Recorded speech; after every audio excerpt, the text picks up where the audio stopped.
ಭಾರತ ದೇಶವನ್ನ ಭೂಮಿಯನ್ನ ಅಭಿವೃದ್ಧಿ ಮಾಡತಕ್ಕಂತ ಗೋಮಾತೆಯನ್ನ ನಾವು ರಕ್ಷಣೆ ಮಾಡಿದಾಗ ಪ್ರತಿಯೊಂದು ಜೀವಿನೂ ರಕ್ಷಣೆ ಆಕತಿ. ಅದಲ್ಲ ಮೊದ್ಲಿನ ಕಾಲದವ್ರಿಗೆ BP ಹಾಕಿದ್ದಿರ್ಕಿಲ್ಲ ಅಂದ್ರ ಇಲ್ಲದ ವಿಚಾರ ಬರ್ತಿರ್ಕಿಲ್ಲ ಅವ್ರ ತಲೆ. ಇವತ್ತು ನಮ್ಮ ಮನ್ಯಾಗ ಹಾಕಲಿಲ್ಲ, ನಮಗೆ ಚಲೋ ವಿಚಾರ ಬರವಲ್ಲವು. ಗಾಡಿ ತಗೊಂಡು ಹೊಂಟಾನಿ, ಹೊಳ್ಳಿ ಬರ್ತಾನೆ, ಏನಿಲ್ಲ ಇದ ವಿಚಾರ ಬರ್ತಾನೆ, ಹೊಳ್ಳಿ ಬರ್ತಾನೆ ಅಂತ ವಿಶ್ವಾಸ ಒಬ್ಬರಿಗೆ ಇಲ್ಲ. ಯಾಕೆ? ಕಾರಣ ಇದು, ನಮ್ಮ ಸುತ್ತೊಳಗಿರ್ತಕ್ಕಂಥ ನೆಗೆಟಿವ್ ಎನರ್ಜಿಯನ್ನ ಹತ್ಕೊಂತ ತಾಕತ್ತನ್ನ ನಾವೆಲ್ಲ ತೆಗೆದೋಗದ್ ಬಿಟ್ಟೇವಿ. ಆಕಳ ಅದಕ್ಕೆ ಬೇಕಾದಂತ ವ್ಯವಸ್ಥೆಯನ್ನ, ಅದಕ್ಕೆ ಬೇಡಾದಂತ ಟಿವಿ, ಮೊಬೈಲು ಇವೇನ್ ತಂದಿಟ್ಟೇವಲ್ಲ, ನಮ್ಮಲ್ಲಿ ಇರ್ತಕ್ಕಂಥ ನಕಾರಾತ್ಮಕ ಶಕ್ತಿಯನ್ನ ಜಾಸ್ತಿ ಮಾಡ್ಯಾವ ಹೊರತು ಅವು ಯಾವಾಗೂ ಸಕಾರಾತ್ಮಕ ಶಕ್ತಿಯನ್ನು ತುಂಬಿಕೊಟ್ಟಿಲ್ಲ.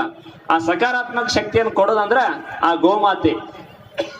ಅದಕ್ಕ ಪ್ರತಿಯೊಂದು ಮನೆಯೊಳಗೂ ನಾವು ಗೋ ಭಕ್ತರಾಗೋದು ಬೇಡ, ಗೋ ಸೇವಕರಾಗೋಣ, ಗೋ ರಕ್ಷಣೆ ಮಾಡೋಣ. ಭಾಳ ಮಾತಾಡೋದು ಬೇಡ, ಮಾತಾಡೋದಕ್ಕಿಂತ ಮಾಡೋನು, ಗೋವನ್ನು ರಕ್ಷಣೆ ಮಾಡೋನು. ಗೋವಿಗಾಗೆ, ಯಾಕಂದ್ರೆ ಅದು ತನ್ನ ಪ್ರಾಣವನ್ನು ಇರುವವರೆಗೂ ನಮಗಾಗಿ ಎಲ್ಲವನ್ನು ಕೊಡ್ತತಿ. ಗೋವು ತನ್ನ ಪ್ರಾಣ ಇರುವವರೆಗೂ ಜೀವಿಗೆಲ್ಲ ಕೊಡ್ತತಿ.